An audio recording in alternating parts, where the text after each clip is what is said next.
Wake up, everybody. It's time for the History You Forgot podcast, the podcast where three veteran teachers catch you up on all the stuff you slept through. And I bet you slept through World War II. World War II is coming at you next.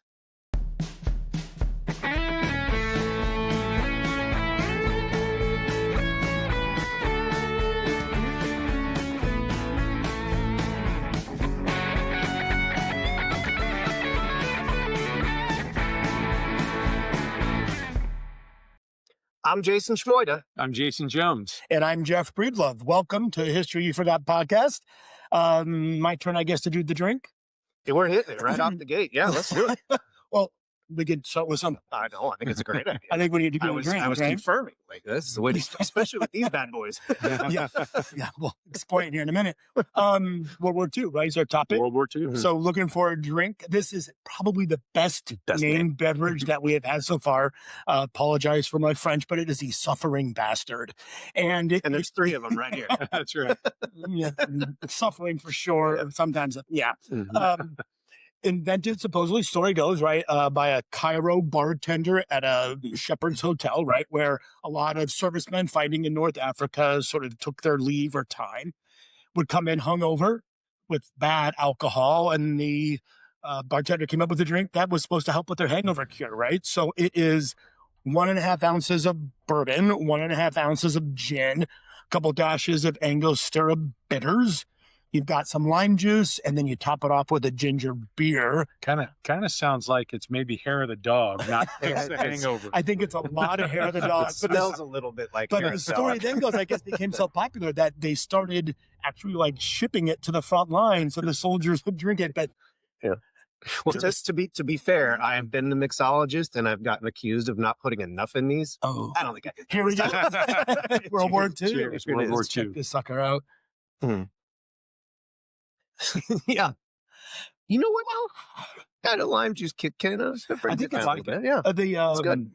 When the lime kicks in, it tastes better, Yeah. right? It's Ginger the- beer, you could taste it. Right. Oh, so yeah. I think it's Yeah. the lime, but I think with medicinal purposes, right? It's going to keep us from getting scurvy. Right. That's right. Exactly. Well, we're doing World War II, but we're going to start with just some reminders about World War I, and that's the Treaty of Versailles. If you remember, Germany is going to be blamed. So there's a war guilt clause for the treaty after World War I, and Germany is blamed. They are going to have to pay huge war reparations that they are not able to pay, default on those almost immediately. They are going to have their military reduced to 100,000 men. They're going to lose territory overseas, but also in Europe. So you've got a Germany that is reeling.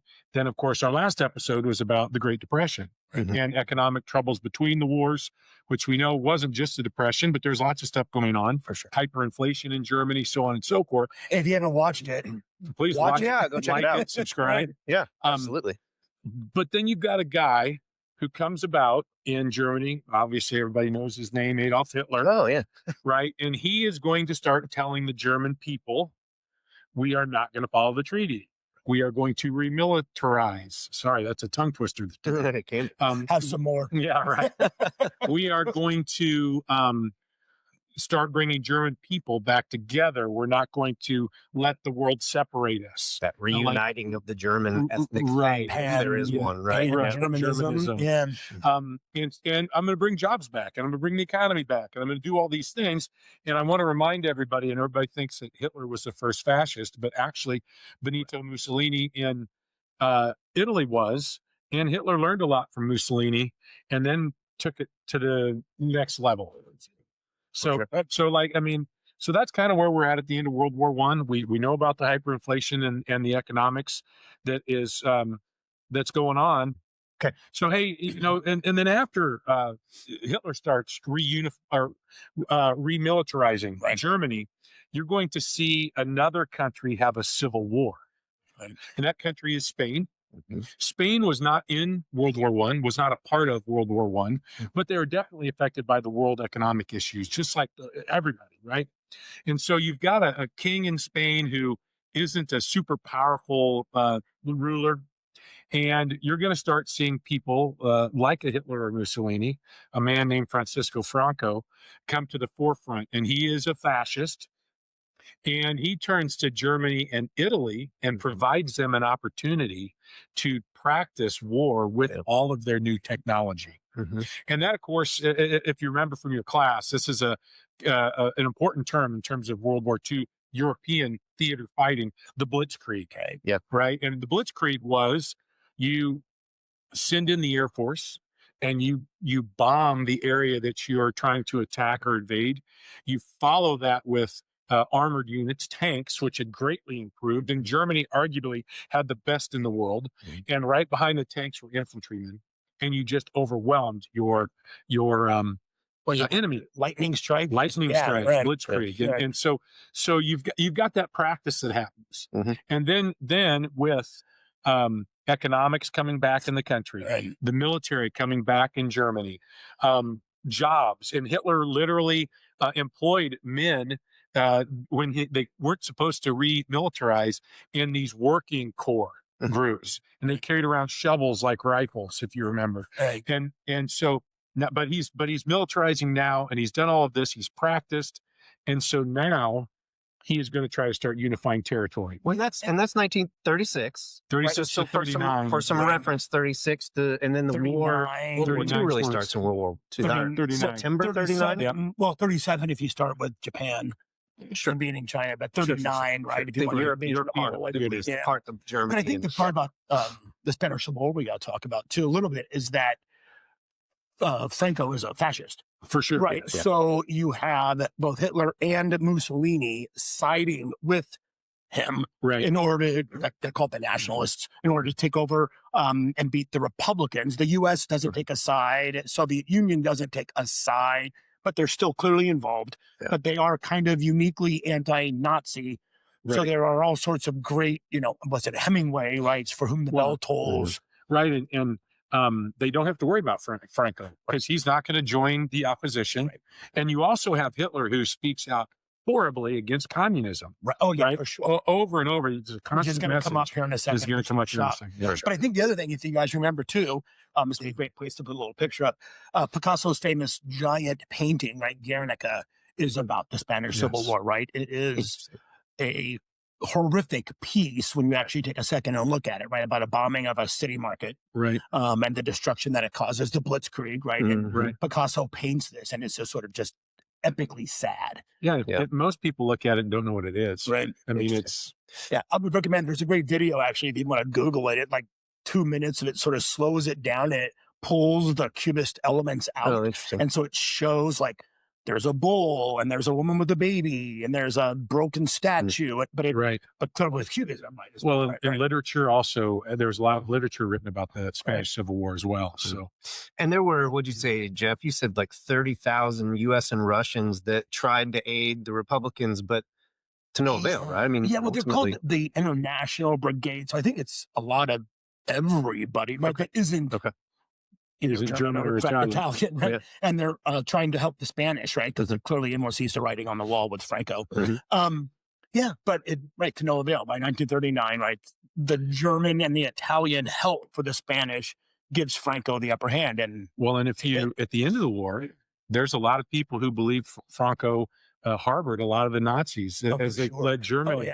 As well as into South America. Which always reminds me, a little anecdote. Years ago, we all shared a student, and I'm sure you probably had him too as well, but had a grandmother who was Spanish and was a huge Frankist. She grew up during the whole sort of, period of Franco, and then it left Spain during his time. He's finally dies in 75 or whatever. Around a long time. She would, and the kids would tell me that she was still such a devoted sort of fan of Franco, never spoke English, spoke Spanish, that on his birthday every year, right, she would lock herself in a room and cry in front of his photo, right? She would just cry all day because it brought up I think she probably had some ties to the government, right? I mean, but it was a great story, I thought, because it kind of brought it home, it was just, not all that long ago, right, Franco? Yeah, right. No. 40 years ago, right? So, true. But if you want to talk about then the Spanish Civil War being practiced, we've got then Hitler and Mussolini making, aggressive land grabs throughout Europe, right? You have Mussolini first, right? Remember, fascism is super nationalist, right? It's an aggressive theory that believes, right, that, you're the strong states dominate, so you need to prove that to your people by constantly sort of being the aggressor. Right. So, And with the Treaty of Versailles taking so much territory away from Germany around the fringes of the and country. Italy a little bit. Remember, And felt Italy. they got the shaft. Yeah. Well, they didn't get territory they thought they were going to get. What southern? Yeah. But so that territory immediately around Germany that was there in their possession is his first grabs. Yeah, I mean, Mussolini starts first, right? He grabs Ethiopia, right? So he goes after, excuse me, sort of this Africanized imperial states, right? Italy doesn't really have one, so he goes after, I think it's called Abyssinia at the time, but he doesn't win as easily as he should have, right? Which kind of is a little foreboding for the Italians. He grabs Albania, then Greece, and at the same time, right? Yeah, Hitler is making a plan to reunite the pieces that the Versailles had taken. Yeah, and Mussolini, kind of a paper tiger, right? He did not remilitarize. He did not remilitarize like Hitler was doing, right? His technology wasn't up to date. When he invaded Ethiopia, he was using poison gas, things they used in World War I. Right. He didn't quite have the same long-term. Well, I don't think they had the giant military or industrial base, right, that Germany had. So, Italy in 1930s, remember, it had only been a country for like 40 years, so it was still very regionalized. If I could, and I'm sorry, I keep interrupting you, but also I think it's important to note that in today, 2025, with Vladimir Putin in Russia, reuniting the Russian-speaking people. Well, he's trying, but also Mussolini was great at propaganda and would be at a farm working with his shirt off. Now can I take my shirt off? Yes, yeah. Or riding around on a horse with his shirt off. We're all going to keep our shirt on, right? Wouldn't work for that. But Stalin, or I'm sorry, Putin does that. He does, right? And today, and so that there's still that. There's still a fascist vibe in places. There's an ideological connection, even if it's not exactly the same. There is no doubt. No, but that authoritarian need to sort of always have that propaganda piece. Yeah. So in the middle of all this, like Hitler's sort of stair-stepping from, rearming the Rhineland to Austria to little bits of Czechoslovakia and the Sudetenland and so on, right? But there's a lot of hand-wringing in the world about this because we don't want another global war. And there are sort of these numbers of agreements that people are putting in place saying, all right, let's just not fight war. Let's not go to war. Let's not recognize countries that are taken by war. Let's just agree on it. The best. And this is not going to work, right? Yeah. So, the stair-stepping is a perfect way to look at it, right? So he starts with the Rhineland and nobody does anything. Which is in between Germany and France. Right. He basically rigs an election, right, in Austria, and then Anschluss, right, he reunites the two under sort of a Nazi government. Right. Sound of Music. That's what this is. And then he takes what's called the Sudetenland, which is sort of this like crescent-shaped western piece of Czechoslovakia at the time.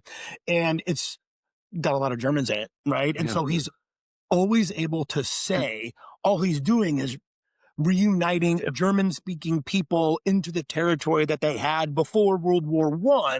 And so the world just keeps saying, all right, one more. Yeah, and there hasn't been a shot fired. Hasn't been a shot fired. Right. And he is just pushing this envelope over and over to kind of test the world, right? To see first of all, what Europe would do. Yeah. Right. Nobody expects the Americans at this point to get involved at all. Right. Nobody wants to fight. Nobody wants to fight, right? There's still, remember, it's only 20 years after the end of the first one. So everyone is still shut down. All wars. Right.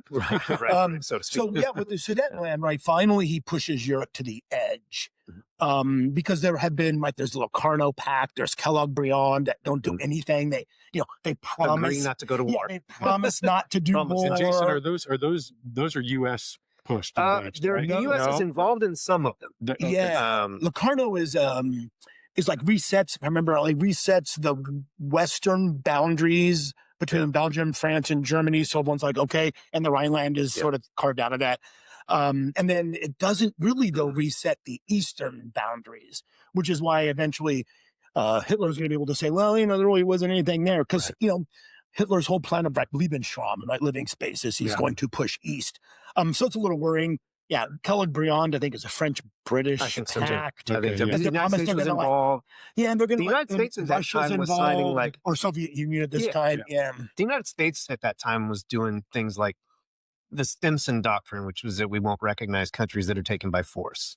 Okay. But we're all in on these agreements to not engage in war, not get involved in war. And when we we'll get to some American neutrality acts here soon. Right. And that'll help explain that too. Right. And even the which is great, right? And even the institution, like the League of Nations that had formed after World War I in order to bring diplomacy or diplomatic solutions to the forefront, again, is just a worthless organization. UNESCO never organized and No joins. power, no punch. Well, and what's important, there's something when Germany rearmed the Rhineland and began to move to Austria, they just dropped out of the League of Nations. Right. When Japan Italy does went it. into Ethiopia, they just dropped out of the League of Nations. It was just a matter of saying, you know what, this isn't going to work for us, so we just leave it. Well, so then after the Sudetenland, after the Sudetenland, that's when they have the conference. Yeah, the Munich conference. The Munich conference, where Neville Chamberlain is famous for coming out of that conference and waving a piece of paper in the air saying, "We have peace in our time." Right. Air Hitler is a man we you can work trust or you can work with. Yeah. Right. Appeasement. We're going to call that. You might have been jarred awake by your history teacher in high school.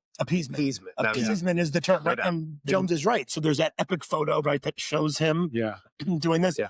And what is that? Munich is summer of 1940, I think. It's only a matter now of like a couple months, and Hitler just throws the whole thing. I think it was 38. I want to say it was 38 because 30, okay. I know it's relatively soon. Don't check the there was a slight bit of time before Hitler invaded Poland. But I mean, so clearly all of these agreements have been put in place. Hitler isn't going to abide. But the thing is that everyone's focused on Europe. I mean, I think we always tell the kids Europe, but in reality, there's a whole nother potential theater going on here, right, in Asia, right, with the rise of Japan. We've been watching the rise of Japan since the world. The world, because from the early 1920s, there were agreements being made to sort of limit Japan's growth. Japan seemed to be the one country after World War I that while the rest of us were going, okay, let's slow things down and back off, Japan was like, nope, let's freaking go. We want to imperialize. We want to grow. And the problem with Japan, we've mentioned this before, so I'll be quick, but they just don't have the resources. Their number one export was fish. You're not going to do much with fish in a war. But with iron and steel and oil, and of course, the number one producer of oil and steel in that time was the United States. And we were constantly trying to use the carrot and the stick, right? Like, we're going to pull the oil away from you if you continue to be aggressive into China and in the areas around Asia, but we'll give you if you obey. And this was that back and forth for a long time. I was just going to say it's Britain 200 years earlier, right? Because they're an island nation. It doesn't have the resources at the start of the Industrial Revolution when we've got the imperialism of Africa. But we're seeing it in the 1900s in Asia and Japan. Well, and Jason, right, they're running up against the U.S. I mean, it's the U.S. who, as they begin to move to the Pacific, I mean, that's where we are, right? We have the ships there. I mean, it's close. It kind of rings our bell a little bit, right? I mean, that's why. Well, 100%. Like again, it kind of comes back to those resources, right? Like, we realize we have the power to at least slow them down by moving the oil and steel. Ultimately, at the end of the day, a couple months before Pearl Harbor, which was December 1941, but just a couple months before that, we froze all Japanese assets due to their actions in Manchuria and other parts of China. Well, you could really point to oil and all that too. Hadn't we stopped? Oh yeah, right. I mean, froze assets, quit everything. Every connection between us was cut off at that point in time, including cash.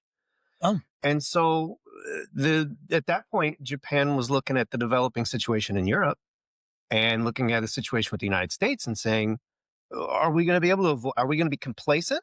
Are we going to be able to avoid conflict? If there's a war in Europe, I bet we could manage the United States if they're involved in that. And that, to me, is just setting this up. The beauty of this whole entire war is that the United States was able to mobilize not for one major war, but two at the same time. Right. Yeah, and I think, again, check the dates, but at some point, right, the rise of Japan and the U.S. kind of stepping into embargo, and the Germans, the Italians, and the Japanese create the Tripartite Act, right, where they know that they basically all fear the Soviet Union. Yeah. And the idea being like Japan on one side, Germany on the other, Italy, that they will maybe keep Soviet Union at bay. Hence that axis. Well, plus, it would maybe delay a U.S. response because they wouldn't be able to fight into wars. So, and the anti-war sentiment in the United States was serious at that time. Like, the America First, this is the time period for America First. Yeah, it's Lindbergh running for president. It's all that, right? It's here. I think there's a couple interesting points too. Is obviously most Americans, they were immigrants from Europe. Yeah. So focusing on Asia wasn't something they were going to do. But also, if you look at how Japan started their attacks in China, or how the war actually started in 1937, Japan and China had somewhat of an agreement.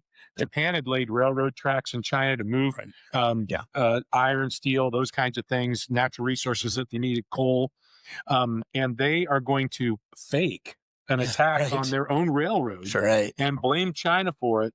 And then they definitely learned that from the Russians, because the Russians do that over and over and over and over. Not to date our podcast, right? But just a couple of days ago, right, there has been a false flag where the Ukraine is accused of doing something. But all that's fascinating. Oh, it's fascinating. And then you're going to get some of those, if you look it up, right, you're going to get the rape of Nanking, and you're going to get just these sort of, remember too that there is a long history of animosity between China, Japan, the Koreas, of them being hostile towards each other and angry and jockeying for position as sort of Asia's powerful. And Japan has risen to the top, right? At the end of, by World War II, Japan is a highly militarized on the move. But I mean, remind me, sorry, but I know the U.S. keeps threatening and keep doing that. The U.S.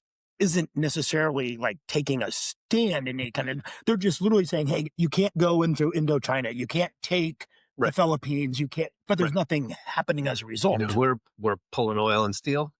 And hoping that slows them down, and that they recognize, when they recognize that they need those resources, we can push back in and give it to them if they behave. It's kind of one of those things. It's not working. Right. I was just going to say, that's what it's supposed to be doing. There hasn't been a shot fired. Right. This is all context still. Until I guess we get to the catalyst, right? The actual, if you want to name it, Jones, the moment when all of a sudden. Are you talking about when, with Germany and the Soviet Union and their pact? I was answering because it all kind of maybe that's the agreement. That's the setup. Happens like a month before. So you've got Hitler, who has for years now denounced communism, denounced the Soviet Union, Stalin, all of it. And so he and Stalin are going to shock the world. And I'm not even going to try to pronounce it, the treaty. Can you pronounce it, Mr. Brinkman? Molotov-Ribbentrop, Molotov, right? It sounds like German and Russian to me. So a super gargly voice. It sounds extra good. I saved myself and refer to it as the non-aggression pact. Yeah, perfect. Yeah. And that's exactly what it is. They promised not to go to war with each other. They'd already secretly kind of divided up Eastern Europe and into spheres of influence, where they're saying, hey, we'll influence these areas, you'll influence those areas, we'll leave you alone. And then, Hitler's going to actually invade Poland. Interestingly enough, this is kind of it's not a fun fact, it's actually a kind of scary fact, is that Poland runs out of cavalry, right? You've got the Blitzkrieg, planes, tanks, the best trained, arguably, military in the world coming at you, and you're riding at them on horses, right? You're overwhelmed. You're overwhelmed. And so, and then, of course, as soon as that happens, the Soviet Union isn't going to wait for Hitler to take all of Poland. Right. They'll go ahead and invade from the east. Yeah, and was it like part of the deal, right? That once Germany invaded, Hitler was going to take part. And they were actually, I think, going to leave almost like pie shape for Poland. No, I agree. But then also, you have to remember, this treaty was secret. Yeah. So nobody knew about it. Yeah. And then when Germany invades Poland, everyone's like, oh, so the Union's going to step in, and they don't. And now it becomes public. Right. Yeah. So, the world is sort of like gobsmacked. Shocked. Right. And shocked. But I also remember, what I was going to say about this is that, I just lost it. I'm getting old, man. It's all right. I know. When you're talking about the pact or the Soviet, see, so what happens after a lot of years is that Stalin, they both probably knew they were going to break the agreement going into it. Hitler fully had plans on the Soviet Union, and Stalin needed time to prep, right? So he figures that treaty will stop Hitler. Yeah. And he knew Hitler would probably attack him at some point, just because he broke every other promise, right? And his book clearly says, right, that this part of the world, this Eastern, right, is full of, inferior peoples, that he's going to take it. Yeah. Stalin was, if any, was incredibly smart about this stuff, right? He knew, right? And he probably bought his, probably about a year or so before that. Well, actually 41, right? So he bought a couple of years. Yeah. Because that was 1939. And then we have finally Japan decide to make a move in 1941, December 7th, 1941. Which is where we come back to those resources being cut off, frozen assets, and Japan decides. And it's not, the only thing I'll add about that really is that that was not just Pearl Harbor. I mean, within 24 hours, it was most American possessions or naval bases or anything in the whole entire region. And we reeled, and I'll talk about this when we get to the American part of the war, but we reeled for the first 6 months and lost ground in the Pacific for sure. Yeah, I don't think people realize, I think that's a good point, is that Japan had a concerted, it was a multiple part attack. Pearl Harbor just sort of has the most visceral response. The Philippines, all sorts of things. What's interesting about it is that you can dig into this, and I will try to condense this, but we knew Japan was going to attack by that point in time. Once we froze their assets, it was Hull, right? Cordell Hull had visited Japan and came back and basically told Roosevelt, look, they're going to attack. We have to figure out where and how. And there's some messy stuff in there if you dig deep into it. Army and Navy manuals both referred to, we really did not understand their aircraft carrier capacity. Right. Did not think they'd be able to get aircraft carriers that far away from Japan. We also had, it's the 1940s. There's some discrimination. I mean, there were lines in the Navy and Army manuals about them being too short and nearsighted to be good pilots, and really embarrassing stuff. But that kind of led to some of our movement. And when they attacked Pearl Harbor is really why we were completely unprepared. However, one of the reasons they attacked Pearl Harbor was to get the aircraft carriers, but there were no aircraft carriers there. Right. Because our aircraft carriers were expecting somewhere else. Well, and wasn't there a mistake with they saw them on radar, the Japanese flying in? They thought it was a ship. It's also like a Sunday morning or something. It's Sunday morning. Yeah. Right. It was in terms of being a surprise, not a surprise that Japan attacked, but a surprise that they attacked Pearl Harbor the way they did at the time they did. And obviously did terrible damage to battleships, cruisers, those kinds of ships. But like you said, aircraft carriers were gone, but there were still a lot of planes on the Air Force base itself that were destroyed. Right. So I think it's to kind of wrap up the catalyst part. It's like a 1-2 punch. I mean, I know it's a couple of years, but the U.S. has been out of the war. I mean, after 1939, all of these sort of secret agreements, right? The Nazi non-aggression pact comes out with the Soviet Union, and then all of a sudden, when they invade Poland, it's now appeasement be damned, right? I mean, it's not going to work. So you've got now all of a sudden, Great Britain, then you got France, you have a whole bunch of countries in the lowlands, Belgium, the Netherlands, places like that, which are technically going to declare neutrality. But you have what's called, remember this period of time called the phony war, right? Everybody's declared war on each other. Nobody's wants to be the first one to shoot and start. So you've got about a 6-month period there from 39 to early 40 where everyone's really just sort of getting ready for and hoping that maybe Germany has put troops on the French border. France has put troops on the French border. France, if you remember, World War I was trench warfare. France kind of took that to a new level, trying to protect themselves between the wars, where they actually dug and cemented in their bunkers or their trenches so they could move from turret to turret. They built these really fancy turrets. I'm not exactly sure, maybe a mile apart, half a mile apart. And so there was space for troops to get through in between them, which maybe wasn't the best, but you could also move troops very quickly through these cement tunnels from turret to turret to try to have your troops in the right place. And of course, Germany did what they did in World War I. They just went around the French border, right? Well, they did neutral. Yeah, they went through Belgium and Luxembourg and up through that region. And again, remember, Blitzkrieg was their idea. So lightning war, the Luftwaffe. How about that? Germany, of course. You can't say Molotov, but you can say Luftwaffe. They're going to bomb you first. Then you got the tanks, and you got the infantrymen, and it was like 6 weeks. And France says, we've had enough. The British had sent troops to try to support at that time. And the Germans actually cut through the lines and divide the British and French troops. And if you've ever seen the movie Dunkirk, the British troops all run to this town called Dunkirk in northern Europe there, and they are going to wait for any type of ship available, military, fishing, private yacht, whatever it is, to show up and take them back to England. And I think it's like 400,000 troops. Huge number. Huge. And it probably saves Britain if they lose their whole army or almost all of their army Right. Because Hitler obviously is going to want to try to invade. We'll get to that later. Yeah, I mean, Hitler's in a matter of weeks, all of these European nations fall. Yeah. Right. I mean, so really when the troops are pushed up against the ocean, Hitler's like, it's over. Yeah. Like, we've got this. Yeah. This is going to be a 1-2 punch. And yeah, the evacuation by the British of Dunkirk is sort of nothing short of staggering. It literally saves Great Britain. It's amazing. It prolongs the war. I think, yeah. If you haven't seen the movie, it does a great job of showing that. But the Nazis hit all the way to the Atlantic, right? So they've got this huge Atlantic wall now, right?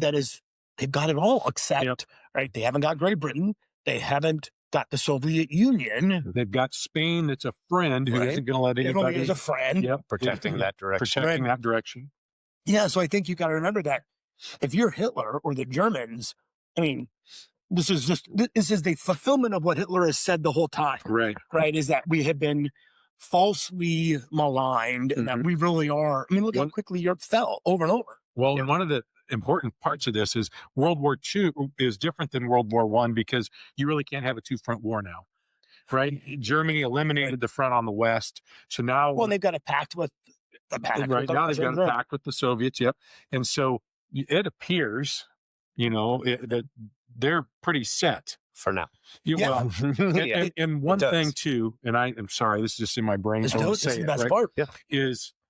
I think back to when we talked about Napoleon and I won't ruin it, but I want you to think about it because there's some very big similarities here on why Napoleon was not successful and why Hitler ends up being unsuccessful. Yeah, I always, say, that Hitler just read his. If he had just paid attention in high school, if he had watched our podcast, and thank goodness he did it. Right. But yeah, so once the Germans hit, the channel, Britain's alone, right? The U.S. is not involved in the war. There's a series I know of acts and things, but the Battle of Britain is going to start, right? What they're going to do, the Germans have a plan to basically roll over as much as you can the island nation, right, with the Blitzkrieg, and the Royal Air Force is seen by the Germans as less good, right? Weaker, not have the technology, but in reality, they're going to save Britain, right? So the idea is that in a matter of weeks, Hitler thinks the British will fall, right? And this is where he's going to begin targeting cities, right? He's going to bomb civilians, turn civilian attention against the British government, put the people of Great Britain in fear of the German attacks, and therefore Great Britain will capitulate. That's the plan. And I think that's really a point because it's obviously civilians have died in wars before. Right. But this is the first time that civilian deaths are something that is a part of the plan. Yeah. Oh, absolutely. It's how you win in war with democracies, right? So, which you probably have heard, right? This is the London Blitz starting in late 1940. Like September, there are like 60 out of 62 days of constant bombardment, right, of different cities, London especially, but Coventry and, lots of industrial places. And Goering was there.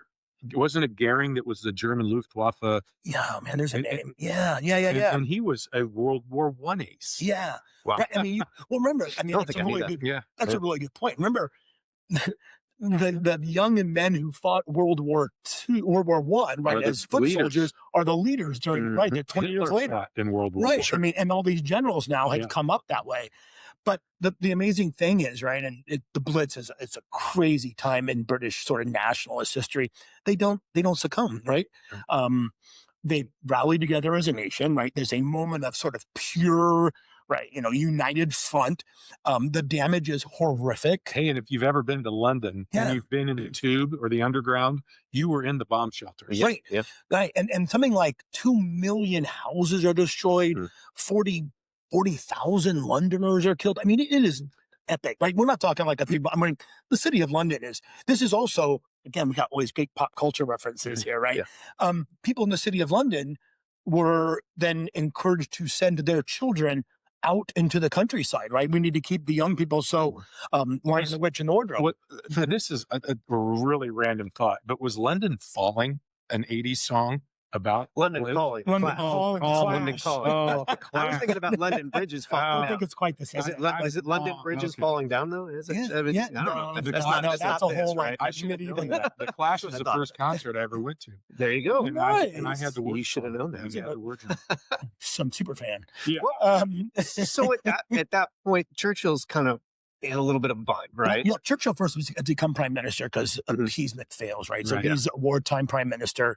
He's in a huge bind, but he's the one who started using the radio, right? Yeah. And he sort of fireside. No, I guess Roosevelt does the fireside chats, but he goes to the radio. Churchill does, and this is our darkest hour. Or we have to pull this together. And the fact that Great Britain does not fall after almost a year of bombing is going to force Hitler then to change his plan, which then is what you were referring to, Jones, is when Britain doesn't fall, he decides, okay, fine, we need to turn our attention to Russia, Right. right, which is Operation Barbarossa. And he then, on the Eastern Front, reneges on the pact and goes to war against the Soviet Union, which is going to be ultimately his downfall. Yeah. It is. Yeah. And he's going to believe, just like Napoleon believed, if I can get to Moscow and Moscow falls, Russia will fall. The Soviet Union will fall. Moscow, Leningrad, Stalingrad. Those Right. were the three. If you can get them, you could hold the whole thing. Yeah. I think, if I remember right. And again, oh yeah, I mean, and they're epic stories, all right. I mean, the Russians,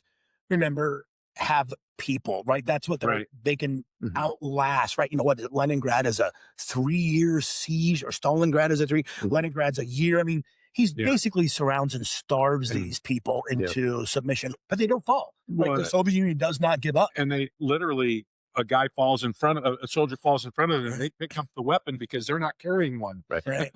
But also at this time, remember, the U.S. was involved, right? By 41, end of 41, beginning of 40. Well, so November 42 is kind of where the Soviets will turn around at Stalingrad, which there's some argument about where the turning point in the Soviet front is. But November 42 is Stalingrad, where they really begin to push westward after allowing the Germans to get pretty deep. And of course, it got cold in Russia, all that. Yep, the winter.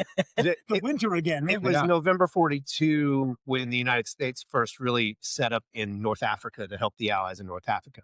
I'll backstep just quickly to catch us up with the United States, where we've been through all this. 35, 36, and 37. Before the war ever started, the United States passed neutrality acts, and they were meant to keep us from trading with countries that were at war, to keep American ships out of war zones, and so on. In 1930, so 3 of them in a row. In 1939, when the war started, we sort of switched to a policy called cash and carry. The idea of cash and carry was that the Allies, because we're seeing a side that makes sense for us, could come pick up goods from us, including weapons, take them with them, pay for them on the spot. Cash and carry pretty quickly turned into lend lease. Lease. And the wording of that is important because this is Roosevelt pre-Pearl Harbor. Multiple times, there's lots of speeches out there from 1935, 39, and 40 with Roosevelt, but with cash or with lend lease, it was, we have to lend or lease anything necessary to protect those whose interests are vital to us. Right. And of course, what we're saying is Britain and France and the Allies, their interests are vital to us. Including the Soviet Union Yeah. this time, right? And we're sending them whatever they need. There's this whole using convoys to get the goods there and keep American ships safe and all that. We are now the arsenal, as Roosevelt called it, the arsenal of democracy, right? Our neighbor's house is on fire and we're not running in the house yet, but we're giving them our hose and letting them turn on the water. That's a great Right? analogy. It was Roosevelt's analogy, absolutely. And so it's Pearl Harbor, way on the other side of the world, that actually drags us into the war. I think the connective point here is that during the Battle of Britain, Churchill and Roosevelt, that's why I kind of prepped this a little bit, that he was under some pressure here. He's putting a lot of pressure on Roosevelt to find a way to help them. Right. And they actually signed something that we call the Atlantic Charter. And the Atlantic Charter says that the United States agrees in principle with what Britain is fighting for and what the Allies are fighting for. And, it was kind of an agreement to help without formally agreeing to help. Okay. But what many people say is that once Pearl Harbor happened and we were forced to create a war, send a war, begin the war in Japan, the agreement was there to enter into the war in Europe. However, how was Roosevelt going to turn to the American people and say, well, guess we're going to Europe too, even though they didn't do anything yet? And the easy answer is Hitler declared war on the United States first because of their Axis pact. Right. Had he not done that, it might have been a little tougher sell. But they did decide as an allied group that Hitler was the biggest problem, and we've got to eliminate him first, So and then we'll all help in the Well, and Pacific. the U.S. pretty much takes up I mean, there's lots of European troops, clearly, but the Pacific becomes mostly an American, Right. Japanese, Maybe with a lot of other, but a lot of other troops as well. I'm not saying not, but that's where most Roosevelt are. very clearly paints a Europe comes first strategy. Really? Yeah. Although we're primarily fighting the war in the Pacific, our goal is to beat Hitler first. Right. And Which that's would pretty then clear. be all North Africa and all that with the U.S. troops and connection to the drink. North I mean, Africa. all that, I mean, there's some really cool stuff there. I mean, like, now you have Roosevelt and Churchill kind of running a good portion of the Allied strategy, and you have Stalin, who is like, one of these things is not like the other. Stalin's the odd man out. Right. Stalin is clearly the odd man out. And Stalin keeps realizing that now Roosevelt and Churchill are orchestrating a lot of this stuff, and even de Gaulle to some extent, right? But like, who's in exile? Yeah. Right. But Stalin's left on his own. Well, yeah, right. So you've got Stalin begging for a second front. Correct. And you've got Churchill and Roosevelt not sure when that should happen. And so they go help in North Africa, defeat and run the Germans out of North Africa. Then Italy. And then they talk about attacking the soft underbelly of Europe. Right. So if you think about an animal, right, you flip it over, you got its underbelly, you got it. And that's Italy. And they do that. And This may actually, I mean, not to like play moderator here, but we may need to make this a I think we can. episode. We can roll. yeah. I mean, I think we've gotten, I mean, I'm just talking off the top of my head, but we've kind of gotten to the war itself. We're in the middle of the war. I don't know if we can get through it. Yeah. That's, I mean, I'm not trying to like, rain on everybody's parade here, but what do you think? I think you're right. I think, well, let me try to, you guys tell me if I'm wrong here, but like, so we have the United States involved with the Allies in Europe.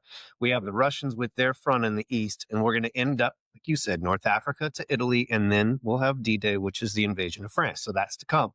In the Pacific, first 6 months of the war, the Japanese are extending their possession. They're moving, kind of in a scary way east towards us, but they're also moving north-south. They've got all of Southeast Asia. They're going to put pressure on Australia. There's a little bit to unpack in both of those wars. Yeah, and so we might need a little time to wrap. maybe, Yeah. I don't know. Yeah, the United States and the Pacific is going to have to figure out where can we turn the tide. For sure. So Island hopping would be the word to look out for next time. Yep. Yeah. Yep. I get it. Right. So I guess somebody has to have a drink with somebody. Somebody else. Well, we did. At least we didn't finish them this time. They're stiff enough. We I didn't think it's finish my them this time. It is your It is your turn. I would, at this point, I think my drink would have to be with Churchill, right? I mean, he's such a colorful, anecdotal character, right? I mean, the fact that, by any measure of today, he would wake up, have a couple drinks. He would, champagne and watered down whiskey, right? He would have lunch and a few more drinks, and then a few more drinks in the afternoon and a bunch of cigars. I mean, all the while, basically keeping a country together under constant warfare.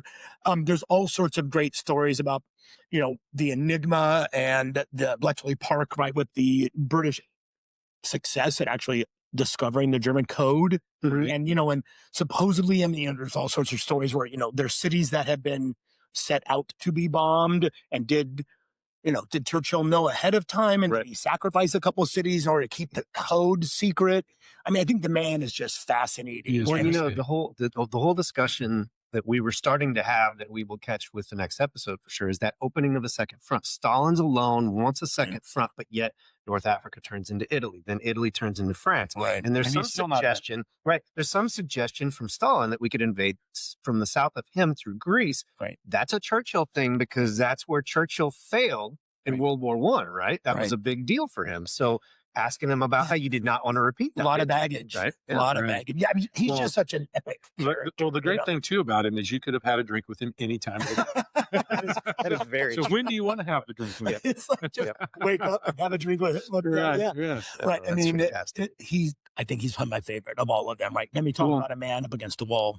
And the other thing about him too, at least in my understanding of him, is he isn't the prime minister at the end of the war.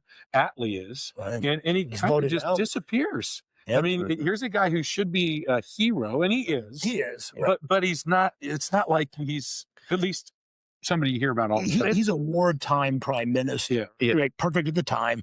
And then when the war is over, right, they're like, we need somebody else. I was going to say, he Right. got ran out. Right? He got run out. Yeah. I mean, Europeans basically after World War II go into what we're going to call a social welfare state, right, where the government steps up. And, Churchill's a conservative, right? And so basically leftist parties come in and outweigh those guys and they shift the goal. When the war's over, what do you need him for? That was the thought. I mean, he's angry and bitter about it for sure. Yeah. And you could argue those types of ideas were absolutely needed, because I don't know how you survive if you are unwilling to put a little money back into the people. Yeah. So I think after a war. Churchill's my guy. I would say Churchill. So I guess that brings us to the end of World War II part one. Yeah, that's going to be hard. I'm going to mess that up at some point. Right. World War II part 1. Yeah. So we appreciate you guys. Thanks for watching and listening. Class dismissed. The suffering bastards. Suffering bastards. All Class three of us. dismissed. Class dismissed. Thank you.